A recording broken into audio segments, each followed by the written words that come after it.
ভাই ভাইয়ের আদর্শ 22 গজে ওদের দারুণ জুটি দেশকে এনে দেয় সাফল্য। আবার ক্রিকেট মাঠেই ভাই ভাইয়ের লড়াইও আলাদা মাত্রা পায়। বাংলাদেশের ক্রিকেট ইতিহাসের সেরা ওপেনার তামিম ইকবালের বড় আক্ষেপ বড় ভাই নাফিস ইকবালের সঙ্গে আন্তর্জাতিক ক্রিকেট ম্যাচ খেলতে না পারা। ভাবছেন ক্রিকেট দলের ভাইদের গল্প কেন নতুন করে আলোচনায়? বাছাই পর্বে জিম্বাবুয়েকে চমকে দিয়ে চলতি বিশ্বকাপের টিকিট পায় উগান্ডা। ওদের স্কোয়াডে দুই জোড়া ভাই রজার মুকাসা ও ফ্র্যাঙ্ক এনসুবুগা এবং সাইমন সেসাজি ও হেনরি সেনিয়ন্দো। প্রথমবার বিশ্বকাপে খেলতে আসা পূর্ব আফ্রিকা দেশটাকে নিয়ে ক্রিকেট বিশ্বে কিউরিসিটির কমতি নেই। বিশেষ করে স্পটলাইটে ফ্র্যাঙ্ক এনসুবুগা।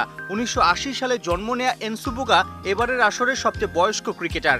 16 বছর বয়সে 1997 সালে খেলেছিলেন আইসিসি ট্রফি, যদিও তখনও উগান্ডা আইসিসির সহযোগী সদস্যপদ পায়নি। এনসুবুগাকে খেলতে হয়েছিল পূর্ব ও মধ্য আফ্রিকার জার্সি গায়ে। অবশেষে 27 বছর পর বিশ্বমঞ্চে দেশের জার্সিতে ছোট ভাই রজার মুকাসাকে সাথে নিয়েই বিশ্বকাপে নিজেদের প্রথম ম্যাচে আফগানিস্তানের বিপক্ষে 58 রানে অল আউট হয় উগান্ডা। হয়তো চলতি আসরের সবচেয়ে দুর্বল দল ওরাই, তবে বড় মঞ্চে এমন সুযোগ পাওয়া নিশ্চিত করে দেশ চায় ক্রিকেটের চর্চা বাড়াবে, আসছে দিনে খেলার মানও বাড়বে।